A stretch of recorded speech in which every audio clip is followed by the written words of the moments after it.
Hello friends, तो आज हम लोग सोलर सिस्टम का अगला पार्ट पढ़ने वाले हैं। तो हमने जो है पहले पार्ट में इन 8 ग्रहों के बारे में पढ़ा था।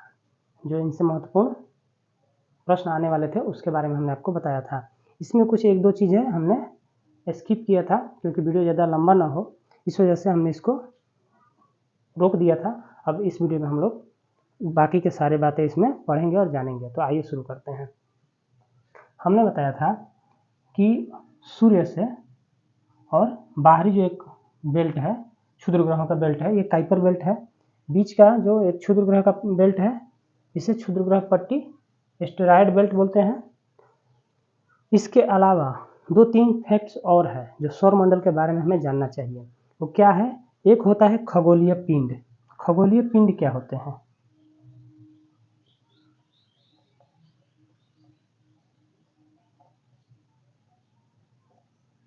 खगोलीय पिंड। खगोलीय पिंड क्या होते हैं? वे सभी वस्तुएं जो हमें आकाश में दिखाई देती हैं और जो चमकती हुई हमें दिखाई देती है आकाश में, वो खगोलीय पिंड कहलाती है। जैसे खगोलीय पिंड क्या है आपका? एस्टेरॉयड हो गया, धूमकेतु हो गया, आपका ग्रह हो गए, उपग्रह हो गए, ये सब क्या है? खगोलीय पिंड है। ठीक है, तो इन सबको खगोलीय पिंड बोला जाता है। और तारा जो है, एक तो होता है ग्रह, एक उपग्रह और एक तारा। तारा में क्या होता है? अपना खुद का प्रकाश होता है। जैसे कि सूर्य एक तारा है। रात में जब हम आसमान में देखते हैं तो हमें असंख्य तारे दिखाई देते हैं। उनमें कुछ ग्रह होते हैं जो चमकते हुए हमें दिखाई देते हैं, कुछ उपग्रह होते हैं जो चमकते हुए हमें दिखाई देते हैं। रात के अंधेरे में वो हमें तारे की तरह ही टिमटिमाते हुए प्रतीत होते हैं। लेकिन जो ग्रह हैं और उपग्रह हैं, उनका अपना प्रकाश नहीं होता है। वो सूर्य का प्रकाश जब इनके ऊपर पड़ता है तो रिफ्लेक्शन से जब वो हम रात को हमारे नेत्र पे आते हैं, उनका प्रकाश रिफ्लेक्ट होकर के, तो हमें टिमटिमाते हुए चमकते हुए दिखाई देते हैं। तो जितने ग्रह हैं, इनका अपना प्रकाश नहीं होता, ये सूर्य के प्रकाश से हमें चमकते हुए दिखाई देते हैं। यहाँ तक कि चंद्रमा जो उपग्रह है, ये भी हमें सूर्य के प्रकाश द्वारा ही रिफ्लेक्शन के कारण चमकते हुए दिखाई देता है। इसका भी अपना प्रकाश नहीं होता है। तो खगोलीय पिंड है जो आसमान में हमें चमकते हुए दिखाई देते हैं, वह मुख्य रूप से खगोलीय पिंड कहलाते हैं। ठीक है, उसके बाद हम बात करें इन ग्रहों का सीक्वेंस। एक तो सभी जानते हैं कि सूर्य से दूरी के हिसाब से इनके क्रम। तो सूर्य से दूरी के हिसाब से क्रम क्या है? सबसे पहले बुध, शुक्र, पृथ्वी, उसके बाद मंगल, बृहस्पति, शनि, यूरेनस और नेपच्यून। ठीक है, मैं यहाँ लिख दे रहा हूँ।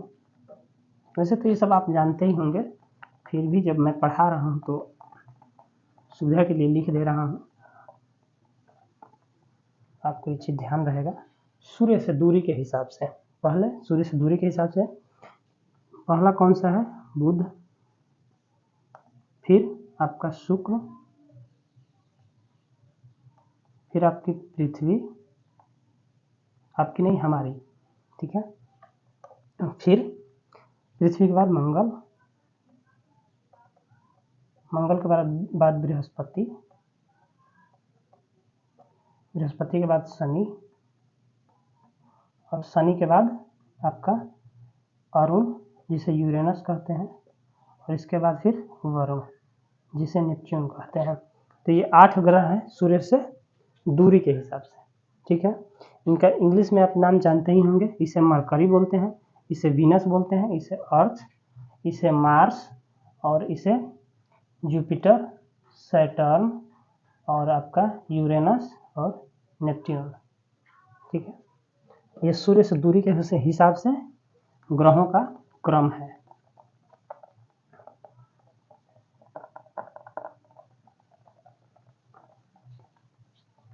इसके बाद हम बात करें तो इनके आकार के हिसाब से क्रम, सबसे बड़ा से छोटे की तरफ।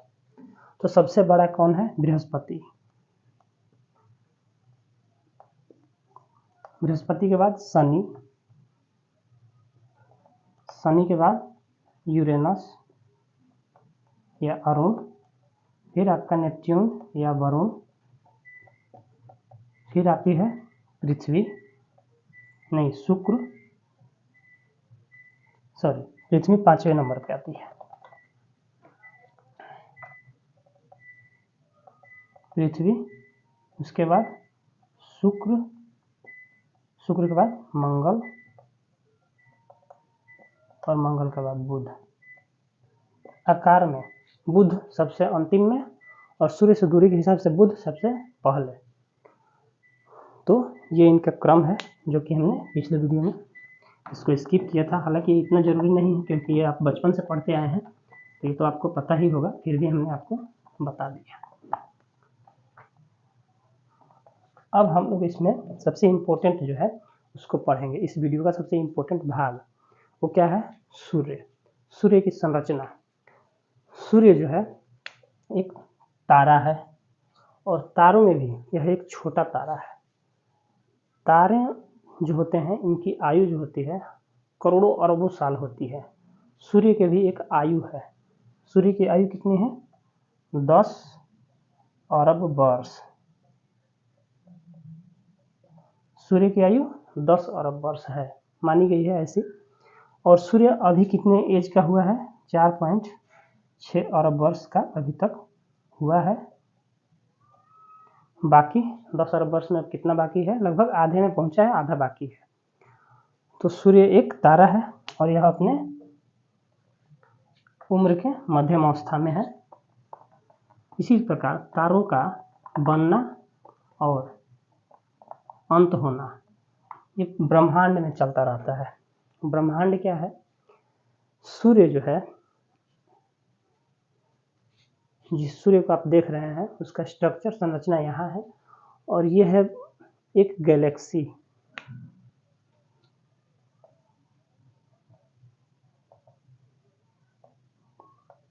ये गैलेक्सी है। इस गैलेक्सी का क्या नाम है? ये हमारी गैलेक्सी है, जिस आकाश गंगा यानी कि इसको हिंदी में आकाश गंगा भी कहते हैं। इस आकाश गंगा में हमारा सौर मंडल विद्यमान है। ऐसे गैलेक्सी, ये गैलेक्सी का चित्र है। इस गैलेक्सी में यह एक सर्पिलाकार है और ये जो इसका सर्पिल जो आकार है इसमें ये जो डॉट डॉट बिंदी आप देख रहे हैं ना, ये तारों का समूह है। एक गैलेक्सी में लगभग 100 अरब तारे होते हैं। 100 अरब तारे। ये एक गैलेक्सी है, इसमें लगभग 100 अरब तारे हैं। उन 100 अरब तारों में एक सूर्य है। ठीक है।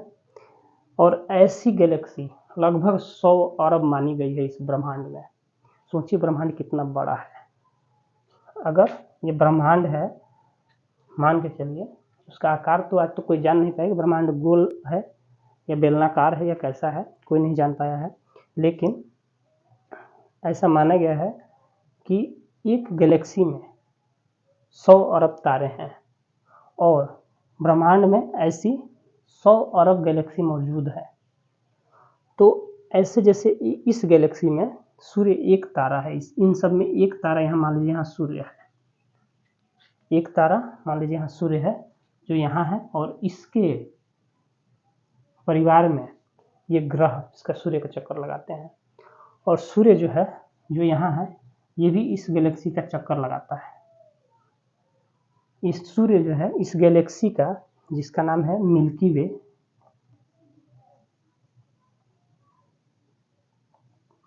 इसको आकाश गंगा कहा जाता है।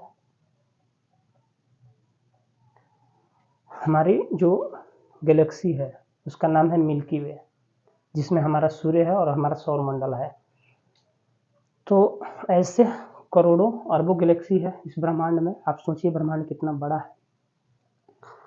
तो सूर्य जो है इस गैलेक्सी का चक्कर लगाता रहता है और एक चक्कर लगाने में, सूर्य को इस गैलेक्सी का एक चक्कर लगाने में, अपनी आकाश गंगा का एक चक्कर लगाने में 25 करोड़ वर्ष लगते हैं। कितना? 25 करोड़ वर्ष। सूर्य यहाँ है और सूर्य के साथ साथ ये ग्रह भी सूर्य का चक्कर लगाते हैं और सूर्य इस गैलेक्सी का भी चक्कर लगाता है। तो 25 करोड़ वर्ष में सूर्य जो है इस गैलेक्सी का एक चक्कर पूरा करता है, जिसे ब्रह्मांड वर्ष कहते हैं। ब्रह्मांड वर्ष।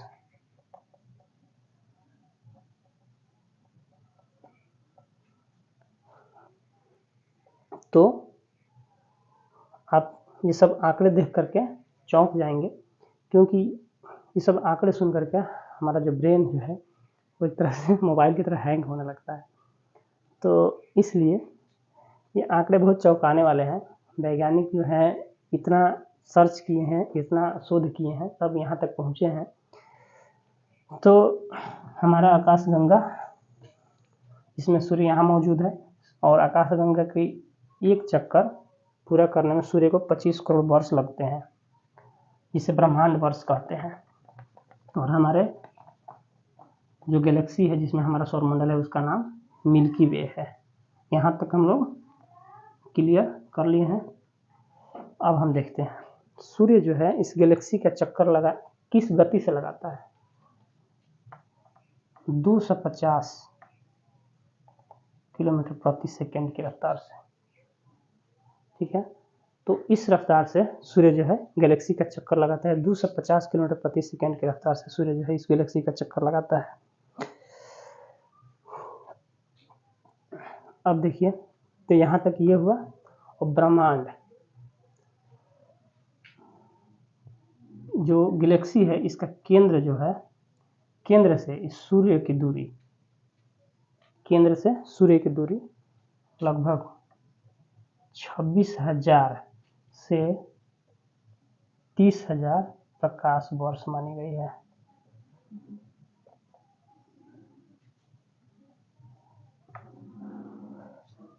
छब्बीस हजार से 30,000 प्रकाश वर्ष की दूरी पर है इस गैलेक्सी के केंद्र से सूर्य की, जो हमारे सौरमंडल है, सूर्य की दूरी 2600 से 300 प्रकाश वर्ष।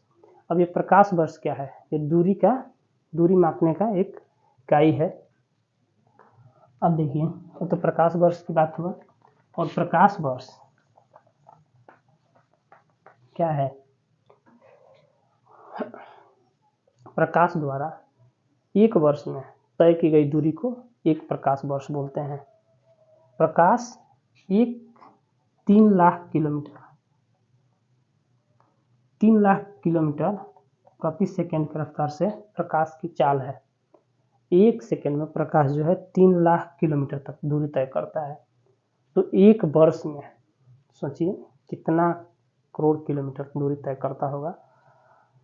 तो इस गैलेक्सी के केंद्र से सूर्य की दूरी 26 से 30,000 प्रकाश वर्ष दूर है।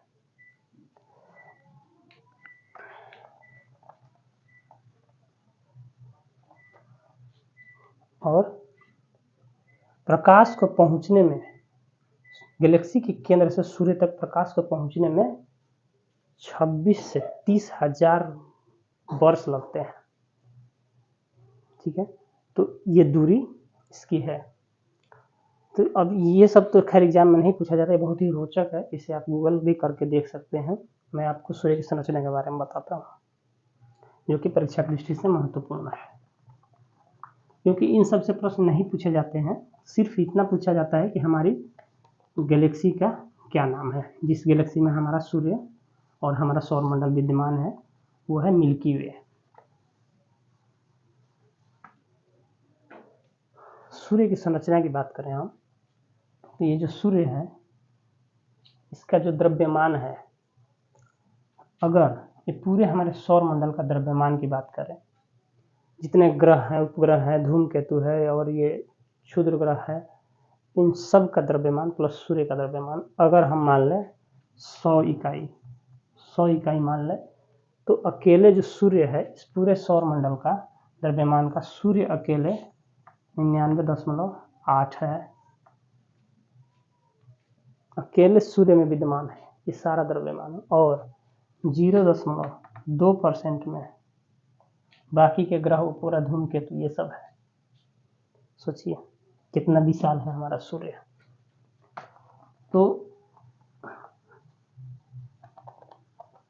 सूर्य का व्यास का बात किया जाए तो ये लगभग सूर्य का व्यास, यानी कि ये जो सूर्य है इसका, अगर ये सूर्य है इसका व्यास कितना है? 13,92,000 किलोमीटर। 13,92,000 किलोमीटर सूर्य का व्यास है। इतना बड़ा है हमारा सूर्य। और फिर हम बात करें तो इसका व्यास का बात हुआ। फिर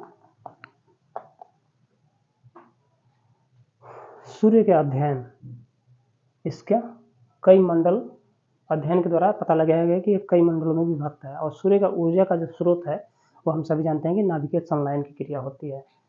सूर्य में लगभग 73% हाइड्रोजन और 25% हीलियम और बाकी के 2% जो है अन्य गैसें हैं। इनसे मिलकर के सूर्य बना हुआ है। ये 73% जो हाइड्रोजन है वो हीलियम में कन्वर्ट हो रहा है। जो वहाँ का हाइड्रोजन है सूर्य का, वह उच्च ताप के कारण जुड़ करके हीलियम बना रहा है, जिससे ऊर्जा निकलती है और वही ऊर्जा हमें प्राप्त होती है। तो सूर्य का ऊर्जा का मुख्य सोर्स यही है। जिस दिन यह 73% हाइड्रोजन हीलियम में कन्वर्ट हो जाएगा उस दिन सूर्य की आयु समाप्त हो जाएगी और सूर्य ऊर्जा देना समाप्त कर देगा। तो ये अरबों सालों में होगा। तब तक हमारा क्या होगा ये तो भगवान जाने। ठीक है, तो अब हम लोग बात करते हैं सूर्य की संरचना की। सूर्य का संरचना का अध्ययन की दृष्टि से 6 भाग में बांटा गया है इसको। पहला जो आप यहाँ देख रहे हैं यह है कोर। सूर्य का कोर में ही नाभिकीय संलयन की क्रिया होती है। नाभिकीय संलयन की क्रिया कोर में होती है और यहीं से ऊर्जा जो है वह निकलता है, निकल करके और उसके बाद जो इसका बाहरी भाग है कोर के बाद क्या आता है इसका विकिरण मंडल, जिसे रेडियो एक्टिव जोन कहते हैं। रेडियो एक्टिव जोन कोर के बाद इसका दूसरा जो भाग है वो रेडियो एक्टिव जोन, जिसे विकिरण मंडल कहते हैं। और कोर तो इसका केंद्र का भाग है। कोर का तापमान इसका 15 मिलियन डिग्री सेल्सियस। कोर में इतनी ज़्यादा तापमान है। जहाँ नाभिकीय संलयन की क्रिया हो रही है वहाँ पे 15 मिलियन डिग्री सेल्सियस तापमान है। उसके बाहर जब यहाँ से ऊर्जा रेडियो एक्टिव जोन में पहुँचती है तो यह क्या करता है,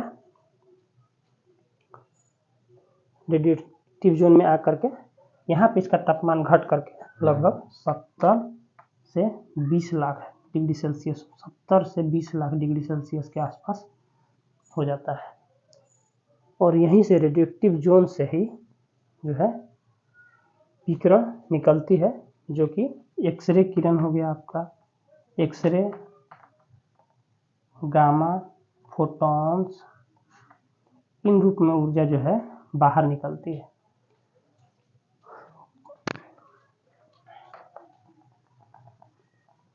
इसे आप नोट करते चलेंगे तो बेहतर रहेगा। इसके बाद हम बात करें सूर्य का केंद्र यानी कि कोर, विकिरण मंडल, उसके बाद आता है संवहन मंडल। ये जो पार्ट है तीसरा, कोर, फिर विकिरण मंडल, फिर संवहन मंडल, जिसे कन्वेक्शन जोन बोला जाता है। संवहन मंडल तो यहाँ से हाइड्रोजन के सेल पाए जाते हैं। ऊर्जा जो है निकलती है और गैस के बुलबुले की तरह निकल करके और यहाँ से बाहर फैलती है, तो इसे संवहन मंडल कहते हैं। यह है आपका संवहन मंडल।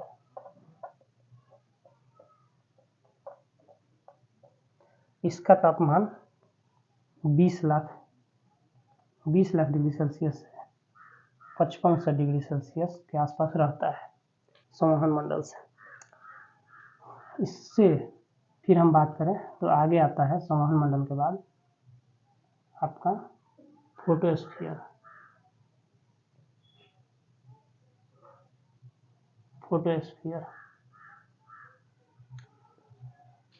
फोटोस्फीयर यही भाग जो है हमें दिखाई देता है सूर्य का। फोटोस्फीयर यानी कि प्रकाश मंडल।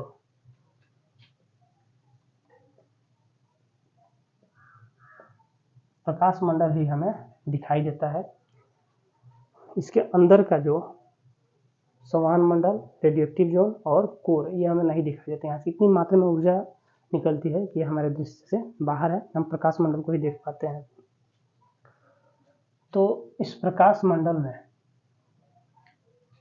का जो तापमान होता है वो लगभग 6000 डिग्री सेल्सियस से वही 5500 डिग्री सेल्सियस के आसपास होता है प्रकाश मंडल का तापमान। ये भी प्रश्न बनता है कि सूर्य का हमें कौन सा भाग दिखाई देता है? प्रकाश मंडल यानी कि फोटोस्फीयर, और उसका तापमान 6000 डिग्री से 5500 डिग्री सेल्सियस होता है।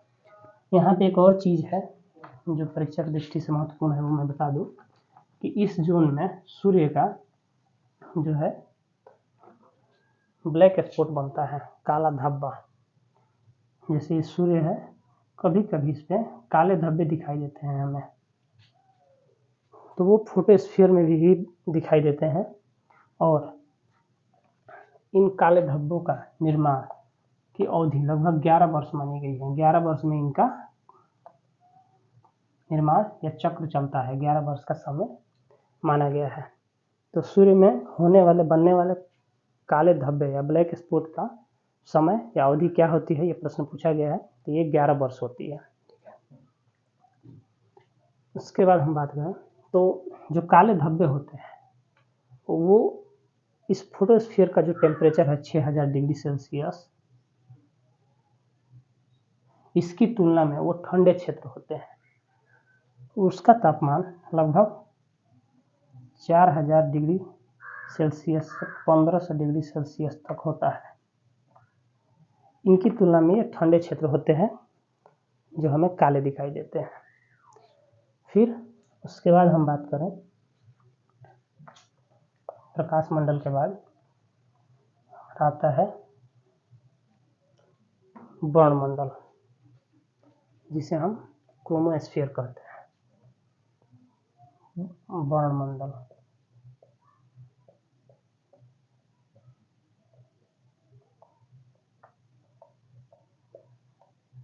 क्रोमोस्फीयर, यह जो है यह सूर्य का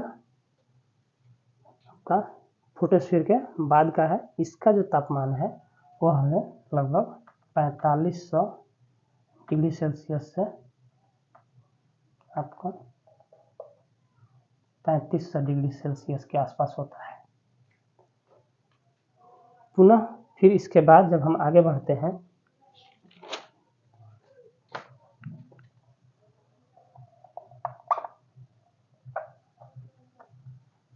तब आता है किरीट या कोरोना। सबसे बाहरी वाला भाग जो है सूर्य का, उसे हम कोरोना या हिंदी में किरीट बोलते हैं। इसे कोरोना या किरीट, यह जो है यह सूर्य का सबसे बाहरी भाग है। सूर्य का सबसे बाहरी भाग है और इस भाग का जो तापमान है वह पुनः बढ़ता हुआ दिखाई देता है। यह फिर 4000 डिग्री सेल्सियस से बढ़कर 20 लाख डिग्री सेल्सियस तक हो जाता है। 20 लाख डिग्री सेल्सियस तक।